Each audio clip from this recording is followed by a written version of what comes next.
Buenas tardes, nosotros somos estudiantes de la Universidad de La Salle de la materia Perspectivas y Niveles de Análisis del Discurso, materia dirigida por el docente Rodolfo López. Mi nombre es Laura Catalina Vera Ríos y mi compañero Julián Alfonso Piñeros. En esta ocasión vamos a presentar el análisis que realizamos acerca de una pintura. La pintura que analizamos se titula La Metamorfosis de Narciso. Fue realizada en 1937 por Salvador Dalí. Esta pintura fue pintada en óleo sobre un lienzo en tamaño real de 51.1 por 78.1 centímetros.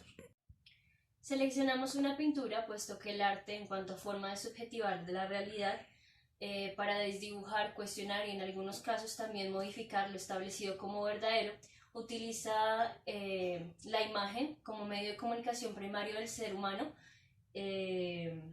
a través de formas que trascienden el lenguaje de la cotidianidad para generar abstracciones y también para generar símbolos. Además, la pintura en cuanto a acto premeditado, cultural e históricamente situado, moviliza y transmite también, como el resto de discursos, intenciones, ideologías y versiones del poder, sea como forma de dominio o como de resistencia.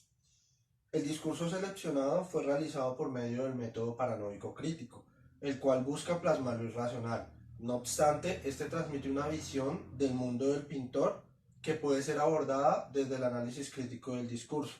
Para este caso, el método seleccionado fue el de la literacidad crítica propuesto por Daniel Casani, que consiste en hacer una lectura de los discursos en tres etapas, que buscan pasar de lo superficial a lo profundo, lo implícito y lo ideológico de los discursos. Esto a partir de la lectura de las líneas, entre líneas y tras las líneas. Debido al grado de abstracción y el carácter figurativo de la pintura, optamos por este método, puesto que una lectura y una identificación de los temas, así como de la postura estético-política del autor, es imposible de realizar en las primeras etapas del análisis de una pintura. Al contrario, esto se postula luego de un análisis de los elementos convencionales de la misma. Con este fin, a continuación vamos a partir de un horizonte textual que incluye una pequeña biografía del autor, un recorrido de los sucesos históricos en los cuales se enmarca la pintura, así como el movimiento en el cual se produce, que es el surrealismo. Posteriormente vamos a hacer los análisis de las líneas, entre líneas y tras las líneas de la pintura. Salvador Dalí Domènech nació el 11 de mayo de 1904 en Figueres, Girona, España. Fue hijo del matrimonio compuesto por el notario Salvador Dalí Cusi y Felipa Domènech Ferrer. En 1908 nace su única hermana, Ana María. Posteriormente, en 1919, con tan solo 15 años, participa en una exposición colectiva y crea la revista Estudio con un grupo de amigos. En el año 1920, Dalí se dirige a Madrid a estudiar Bellas Artes para obtener el título de profesor, una exigencia de su padre. En febrero del año siguiente muere su madre y su padre se casa con la hermana de la difunta. En 1922 ingresa a la Real Academia de Bellas Artes de San Fernando de Madrid y en la residencia de estudiantes entabla amistad con un grupo de jóvenes que con el tiempo se convertirían en destacadas personalidades intelectuales y artísticas. Luis Buñuel, Federico García Lorca, Pedro Garfías, Eugenio Montes, Pepín Bello, entre otros. Ya en 1926 realiza su primer viaje a París en donde conoce a Picasso. En 1927, aún sin haberse vinculado al movimiento surrealista, empieza a dar ciertas muestras de esta corriente en sus pinturas. Sin embargo, solo 2 años después, en un viaje a París y con la ayuda de Joan Miró, entra en contacto con dicho grupo encabezado por el escritor André Breton. Durante el verano de ese año recibe la visita de artistas y escritores renombrados, entre ellos Paul Eluard y Gala, con la hija de ambos, Cécile. Desde el año 1930 Dalí establece el estilo o marca que va a diferenciar sus pinturas a lo largo de la vida. En 1934 contrae matrimonio civil con Gala y participa en la exposición du Cinquantenaire sin tener en cuenta la opinión del resto de surrealistas que habían decidido no exponer en ella. Ahora bien, el 5 de febrero de 1934 es expulsado del grupo surrealista debido a escándalos vinculados a su posición fascista y hitleriana. Dado que Dalí ha sido hallado culpable de realizar repetidamente actos contrarrevolucionarios dirigidos a la glorificación del fascismo hitleriano, los abajo firmantes proponen su expulsión del surrealismo como elemento fascista y combatirle por todos los medios. Durante el mismo año embarca con Gala hacia Estados Unidos, donde se celebran dos exposiciones individuales de Dalí. El año que sigue vuelve a Figueres. No obstante, en 1936, en plena Guerra Civil Española, realiza exposiciones en París, Londres y Estados Unidos. De hecho, el 14 de diciembre la revista Time le dedica la portada. Mientras tanto, en España, el 18 de agosto, su amigo Federico García Lorca es asesinado. Al estallar la revolución, escribía Dalí, mi gran amigo, el poeta de la mala suerte Federico García Lorca, murió ante un pelotón de ejecución en Granada, ocupada por los fascistas. Su muerte fue explotada con fines de propaganda. Esto era innoble, pues sabían también como yo que Lorca era por esencia la persona más apolítica del mundo. Lorca no murió como símbolo de una u otra ideología política, murió como víctima propiciatoria de ese fenómeno total e integral que era la confusión revolucionaria en que se desarrolló la guerra civil. En el año 1937, año en el cual se realizó la pintura, Salvador y Gala vuelven a Europa y Edición Surrealista publica su poema La Metamorfosis de Narciso. En términos contextuales, España, en cuanto a país natal del pintor, sufrió una serie de cambios a lo largo del siglo XX, frente a los cuales Dalí tomó una postura política y en general desarraigada. Hacia 1898, la monarquía española pierde las colonias de Cuba, Puerto Rico y Filipinas, lo que desacredita el modelo de la restauración.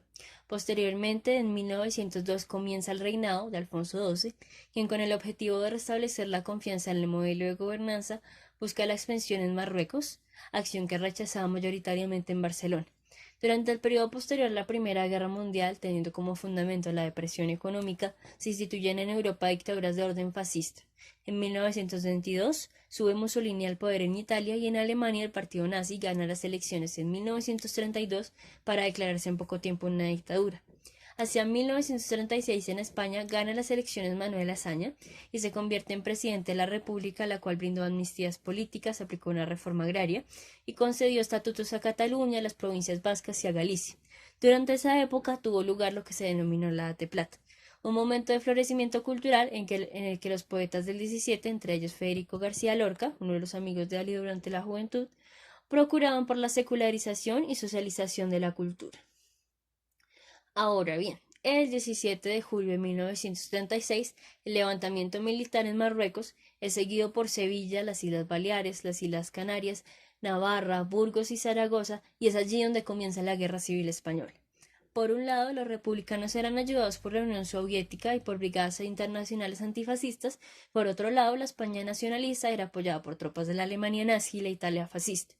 La censura en funcionamiento durante esa época lleva a Federico García Lorca ser asesinado por las milicias nacionales el 18 de agosto de 1936 y ya para el año siguiente el ejército de Franco controlaba la mayor parte de España. El surrealismo fue una de las corrientes vanguardistas que surgió a inicios del siglo XX en Francia. Fue fuertemente influenciado por las teorías psicoanalíticas de Sigmund Freud, así como del marxismo. De los principales objetivos que tuvo el surrealismo fue la producción de arte, puesto que la misma estaba desapareciendo a causa del racionalismo. André Breton fue el principal líder y mentor del movimiento.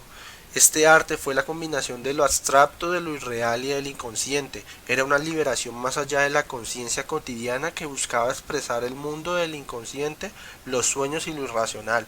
Buscaba a través de lo irracional expresar verdades ocultas, inalcanzables por medio de la lógica. Además criticaba la cultura europea y la frágil condición humana ante un mundo cada vez más complejo. El primer elemento a analizar de nuestra lectura de las líneas es el título de la pintura, Metamorfosis de Narciso. Este se puede dividir en dos elementos. Por un lado, la metamorfosis en cualquiera de sus acepciones hace referencia a una transformación que implica no solo cambios físicos sino también funcionales. Particularmente en el caso de algunos animales, el proceso implica un periodo de inactividad y de cambio dentro de una crisálida antes de pasar a la edad adulta. Por otro lado, cuando se hace referencia a Narciso, no solo se propende por la identificación del hombre arrodillado, sino también por una circulación de la mirada a lo largo de la pintura, puesto que cuando se habla de Narciso se establece una relación de significado, tanto con el individuo como con la flor. Ahora bien, las referencias unidas construyen una figura retórica de sustitución o desvío, es decir, la metáfora con la cual se transpone un proceso de cambio animal a un ser humano que implicaría una transformación que es aparentemente evidente en un plano literal. Narciso se convierte en la flor de mismo nombre. Cabe recalcar que el empleo de esta metáfora como título dirige la mirada del espectador hacia la búsqueda cautelosa del paralelismo entre el mito y la pintura con el fin de construir un nuevo sentido que, aunque se vale de la figura de Narciso, pretende sobrepasar la escena ya conocida para resignificarla. Ahora, una de las grandes lecturas de las líneas de una pintura es la lectura de los planos de la imagen y de sus componentes. En la pintura seleccionada se pueden rescatar tres planos que como conjunto le dan sentido a la pintura. El primer plano, que se encuentra en la parte inferior derecha de la pintura, está compuesto por la parte exterior de una mano, también derecha, en piedra caliza, quebrada mínimamente en la parte de la palma, la cual sostiene un huevo que, así como la mano, se quiebra para dejar surgir una flor de narciso. En este plano, al lado derecho de la mano, casi inobservable, se encuentra un perro galgo de abdomen alto y musculatura notable, sobre todo en las patas traseras. Este se encuentra desgarrando una presa de la cual sale sangre que sobresale en los colores oscuros. Por demás, en el primer plano aparece un suelo árido y montones de piedra. Se podría decir que estas primeras imágenes aparecen en un plano general, puesto que la mano se erige como un ente por sí mismo. El segundo también es un plano general, entero de conjunto, en el que sobresale la figura completa de Narciso, el cual se encuentra arrodillado, con la frente sobre la rodilla y el cabello sobre la espalda, que brilla con una luz casi divina, y su cabeza, que parece una crisálida. También cabe resaltar que una de las manos, el pie derecho y buena parte de la pierna izquierda está sumergida y parece fundirse en el agua del lago que surge desde la parte izquierda de la pintura. En este plano, hacia el lado derecho, se observa la sombra de Narciso, que cobra la forma de la reina o dama de ajedrez sobre un piso de color rojizo con más luz que el plano anterior. El tercer plano, aunque se encuentra en lo más profundo, es el que tiene un mayor grado de complejidad por la cantidad de elementos que allí se representan. En un gran plano general se observan montañas rocosas, abismos que rodean la escena y sobre los cuales se asoma un saltamontes gigante. En la parte superior, particularmente sobre las montañas, se encuentran unas nubes oscuras y pesadas. En medio de todo esto se alcanzan a distinguir 9 formas humanas. Hacia el lado izquierdo hay 8 de dichas formas, de pie dentro de un lago de colores mucho más claros que aquel en el que se encuentra Narciso. Aunque es difícil distinguir claramente las particularidades físicas de cada una de las formas humanas allí presentes, es evidente que no todas tienen el mismo color de piel y se encuentran desnudas. Hacia el costado derecho de la pintura se encuentra la figura restante. Esta figura se encuentra de espaldas con colores que se asemejan a los de Narciso. Esta persona sobre un taburete color negro y bordes rojos, situado encima de un tablero de ajedrez, tuerce un poco el torso hacia el lado derecho para quedarse absorto mirando el tablero que se encuentra bajo sus pies. Ahora, en la pintura, particularmente entre los dos primeros planos e incluso en un mismo plano, como es el caso del reflejo de Narciso en el agua, hay un juego de paralelismos en el cual hay ciertos elementos o estructuras repetitivas que dan paso a un efecto. En el primer plano se puede apreciar una falta de luz que genera una imagen bastante oscura, en especial alrededor del resurgimiento de Narciso. Además, no hay elementos que permitan combatir esta falta de luz en la parte frontal de la pintura, mientras que en los dos planos posteriores se aprecia una iluminación natural que surge de manera horizontal y que organiza la manera en la que se aborda la pintura. Este uso de la luz le permite además al pintor jugar con las sombras en la pintura, tanto para mostrar, como sucede en el caso de la sombra de Narciso que se convierte en una ficha de ajedrez, como para ocultar, como en el caso de aquello que devora el perro en el costado inferior derecho de la pintura, que es oculto por la sombra de la mano.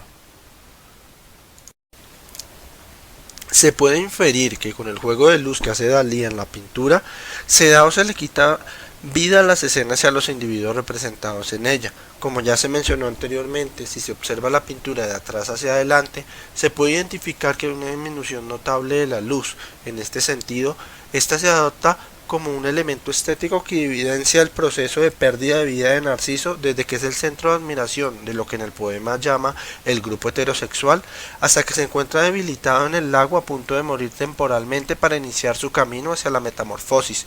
De hecho, en medio del cuerpo de Narciso y la mano que representa su metamorfosis, hay una ausencia de luz con respecto al resto de la pintura. El camino a la metamorfosis, tal como lo hemos nombrado, es entonces oscuro para Dalí. No obstante, le permite un nuevo encuentro con la vida si resaltamos que de nuevo en la mano, particularmente en el huevo que está sosteniendo, se refleja de nuevo luz, aunque con menor intensidad. Esto podría, en vinculación con Gala, representar para Dalí una comprensión de pérdida de sí mismo, específicamente de la noción idealizada de sí para tener acceso al amor de alguien más. De igual manera, si se hace una vinculación entre la luz y el paso a la adultez que implica la metamorfosis, es posible comprender que la disminución de la luz representa la pérdida de la infancia y de la inocencia. Además, en lo que respecta a lo que consume el perro, que está escondido en cierta medida por la sombra, se puede inferir que Dalí busca mostrar una parte dolorosa del proceso de metamorfosis que no reconoce abiertamente. Una lectura de las líneas del uso del color nos permite comprender que la luz es al fin de cuentas un resultado del uso del mismo. Por esta razón, más que aspectos separados, se complementan y juegan de manera conjunta para transmitir una intención particular. De esta manera, la pintura se caracteriza por el predominio de dos gamas de colores. En el costado inferior derecho, que es el primer plano, los colores fríos como el blanco, gris, verde y negro predominan, la mayoría con una tonalidad opaca. En este plano también resalta el color rojo de sangre de aquello que consume el animal, así como muy pequeñas marcas rojizas en el suelo. En el costado izquierdo, que corresponde al segundo plano, sobresalen por el contrario colores cálidos como el rojo, el marrón y el amarillo, aunque este último que es presente en todo el cuerpo de Narciso sea pálido. Ahora bien, el uso del color en el reflejo del lago permite ver cómo el cuerpo va perdiendo su materialidad y se va fundiendo con el agua y con el color de las rocas alrededor. Es decir, que el uso del color que hace Dalí contribuye positivamente a su objetivo, es decir, que en un estado de atención distraída, como lo llamó él, el cuerpo de Narciso empieza a desaparecer poco a poco ante la mirada del otro hasta que se observa únicamente la crisálida que antes era su cabeza. También cabe resaltar que el color del suelo en ese plano es rojizo en su totalidad, salvo por la sombra ya mencionada anteriormente. En el último plano se presentan las dos gamas de colores. Mientras que los cálidos se mantienen en las figuras humanas, en las altas montañas de piedra, en el taburete e incluso en el tablero de ajedrez, los colores fríos aparecen en el cielo, en las nubes y en las montañas del costado derecho, las cuales son negras casi en su totalidad. En este momento es pertinente preguntarse acerca de qué hay de implícito en el color como elemento convencional de la pintura. Así como sucede con la iluminación, el cambio de los colores transmite la dualidad. En esta ocasión, los transmisores de vida, juventud y seguridad se vuelven los colores cálidos encontrados mayoritariamente en el panel izquierdo de la obra, donde se presenta Narciso antes de la metamorfosis. En el panel derecho los colores son más fríos y simbolizan la muerte, la adultez y el peligro. Un ejemplo de esto es la mano plasmada en la pintura. No obstante, la sensación subrayada con los colores es la de seguridad y de peligro. El suelo rojizo en el segundo plano por su tonalidad acoge. Así como la luz se asocia a la infancia, a la protección y a la seguridad. Sin embargo, este suelo se va desmoronando a medida que se acerca al lago y de igual manera los colores se van oscureciendo sin perder por completo su calidez. Cuando ya se llega al primer plano, estos colores se pierden y por consiguiente se pierden los valores asociados. Es así la metamorfosis también un sinónimo de desarraigo de lo conocido, de lo seguro, una puerta hacia una forma de vivir desconocida que resulta misteriosa pero también peligrosa y dolorosa. Esto último se puede inferir de la imagen del perro. Como bien se puede notar, es en esa parte oscura de la pintura que aparece por única vez la sangre. De igual manera, esta referencia solo aparece una vez en el poema. Tu cuerpo blanco, engullido, sigue la pendiente del torrente ferozmente mineral, de las negras pedrerías de perfumes acres. Tu cuerpo, hasta las embocaduras mates de la noche, en cuyo borde centellea ya toda la platería roja de las albas de venas rotas en los desembarcaderos de sangre. La última expresión, desembarcaderos de sangre, Dalí la atañe a Federico García Lorca. No obstante, no hay registro de la misma, lo que puede simbolizar el dolor que para él representó el asesinato de su amigo en el marco de la Guerra Civil Española, así como los asesinatos ocurridos allí. Dolor que se niega a aceptar de manera directa por su intención clara de no tomar partido de ningún movimiento que no fuera el daliniano. Una representación perfecta de la prevalencia de sí mismo a través de Narciso con respecto a dicho conflicto, incluso una posible redención de la culpa por no haber evitado la muerte de Lorca. En breve, el uso del color de Dalí en esta pintura presenta la metamorfosis del personaje principal, que no es otro que sí mismo, usando en primera instancia colores cálidos para hacer señalar la comodidad o la seguridad y transformándolos en fríos para mostrar el resurgir doloroso y a la vez placentero de Narciso en este nuevo ser que es la flor.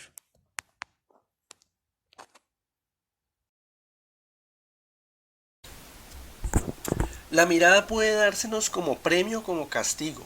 Lo que en Narciso, por ejemplo, era mirada gratificante, fue luego mirada terrible, dolorosa. Al abordar la mirada es pertinente tener en cuenta que la pintura esta converge de tres maneras distintas. La mirada plasmada en el discurso, la relación que éste establece con quien observa la pintura y la mirada del pintor, que comprende una intención y una forma de subjetivación. Para realizar la lectura de las líneas en este aspecto particular se abordarán las dos primeras miradas. En términos generales, aunque hay 10 cuerpos humanos plasmados en la obra, todos esconden su mirada, no establecen ningún contacto con quien observa la pintura y por consiguiente lo dejan en el anonimato. Así, el que ve la pintura debe buscar un punto de conexión alterno que le permita ingresar a la obra y reconstruir su sentido, puesto que inevitablemente hay una limitación intencional entre el interior y el exterior de la pintura. Luego, la mirada más sobresaliente en la pintura es la que Ceballos llama mirar las cosas. Al no ser mirados como espectadores, las figuras están contemplando otros lugares o cosas. Ahora nos corresponde ver lo implícito en la mirada. Siguiendo las pistas de Vázquez, los rostros pueden adoptar la variante de la máscara que detiene, humifica la metamorfosis del rostro, teniendo en cuenta, como se ha ido develando a lo largo del análisis, que el narciso hombre es una representación de Dalí, la postura que adopta este es una máscara para esconder al propio pintor. Además, la imagen del agua es una alusión al espejo como objeto que da paso a lo imaginario, en este caso al resurgir de Narciso. Con el reflejo en el agua se representa una dualidad de dos mundos, el espacio para la metamorfosis. En el mito narrado por Ovidio, Narciso habría evitado la muerte si nunca se hubiese conocido a sí mismo, conocimiento que se da por la mirada. El Narciso de Dalí, por el contrario, no muere por enamorarse de su reflejo, sino que se condena a transformarse para ceder al surgimiento de alguien que es inherente a sí mismo. En este sentido es importante indagar de quién es el reflejo que mira Narciso o Dalí, que les permite conocerse y no que por esto haya una muerte, sino una transformación. Dalí solo puede morir para transformarse en alguien que considere fiel a su reflejo, es decir, Gala. Es ella quien mira como a su igual, que lo lleva de la mano a la transformación y además surge con él. Por esta razón, tanto en la pintura como en el poema es casi inexplicable cómo el narciso hombre se convierte en el narciso flor o Gala. Existe un dualismo que Dalí comprende como unidad. No es en vano la dualidad que existe a lo largo de toda la pintura en términos de estructuras, luz y color.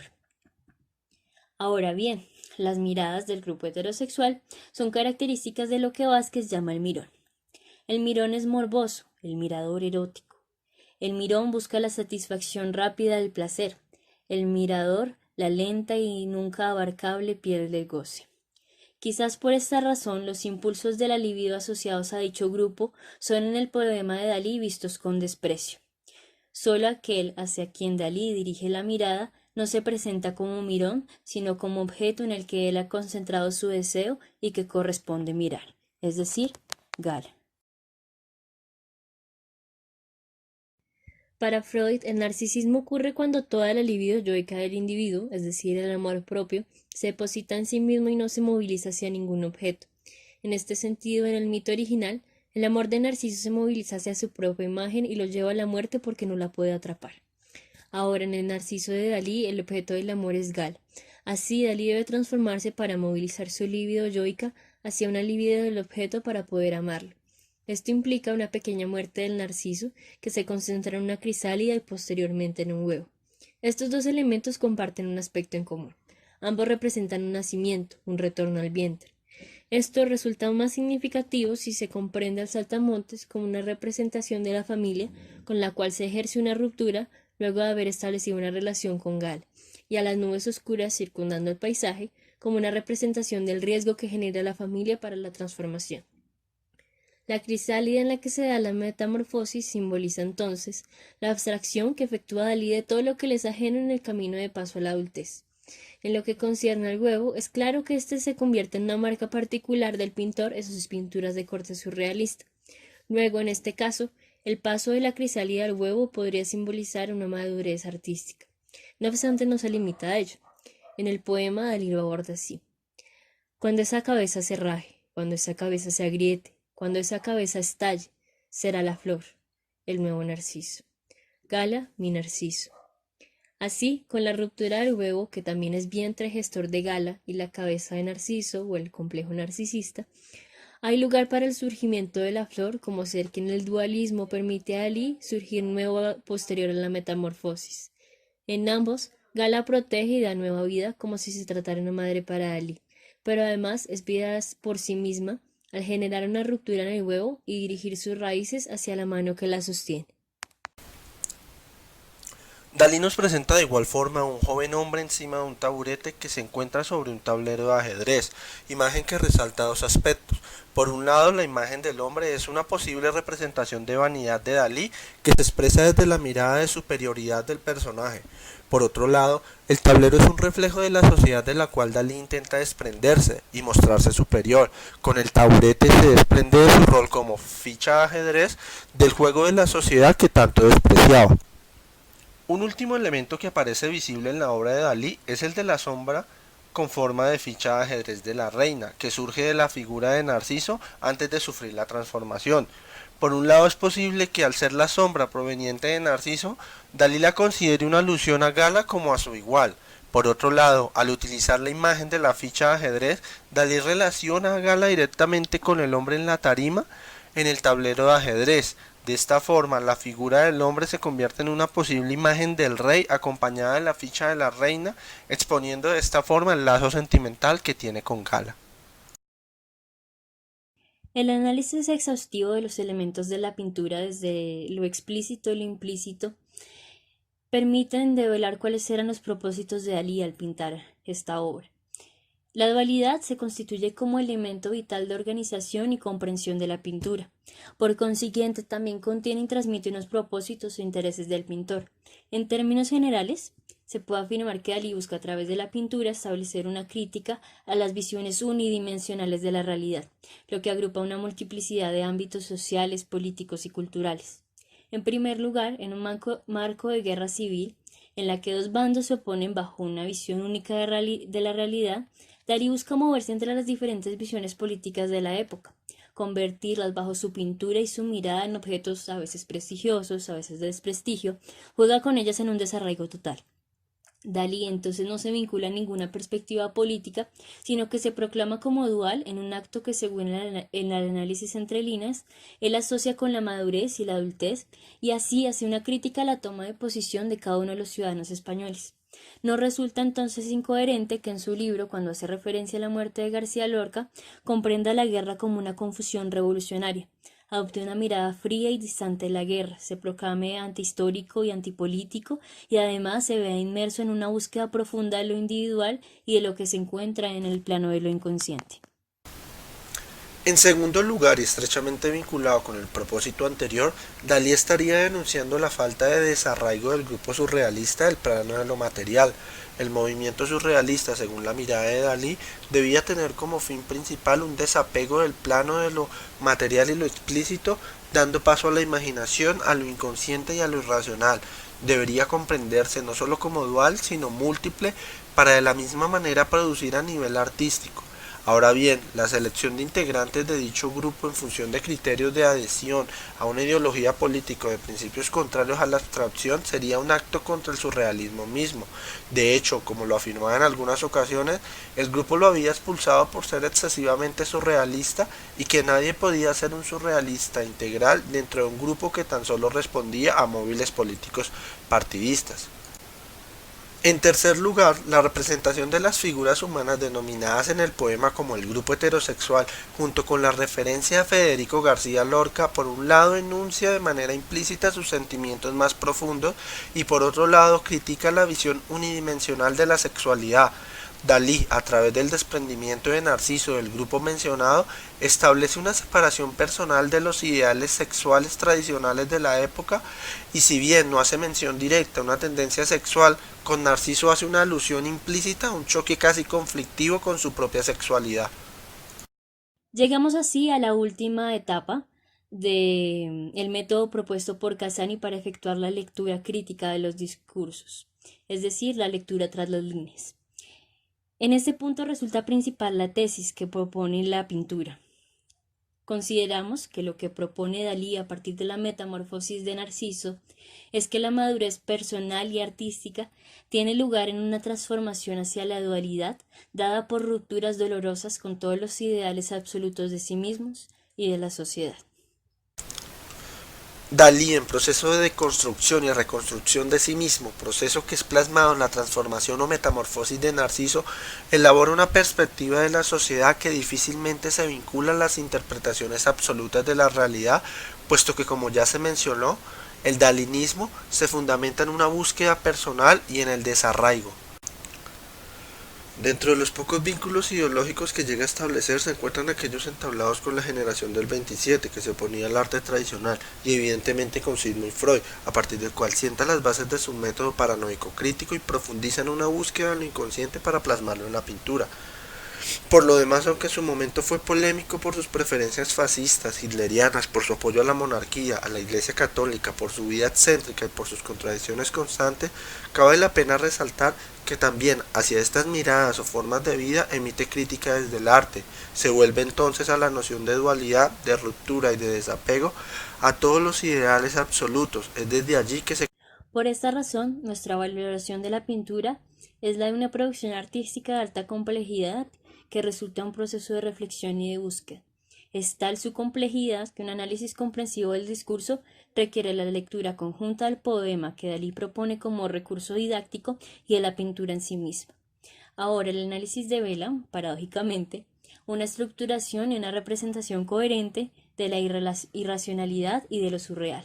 Algunos elementos convencionales, como la estructura, las formas, la luz y el color, contribuyen en la construcción de una noción de dualidad, la cual, además de vincular los diferentes hechos narrados en imágenes como el encuentro con Gala, la ruptura familiar, el dolor silenciado generado por la guerra, etc., permite sobrepasar dichos hechos separados para dar sentido a la dualidad como bases de la tesis defendida. Dalí parte entonces de la subjetividad propia, plasma en la pintura una búsqueda y una vivencia propia. Con esto emite de manera sutil una crítica a la sociedad, sin con esto perder la noción de estética. Al contrario, plasmarse a sí mismo y a Gala a través de los narcisos le implica una labor de búsqueda de belleza a través del pincel.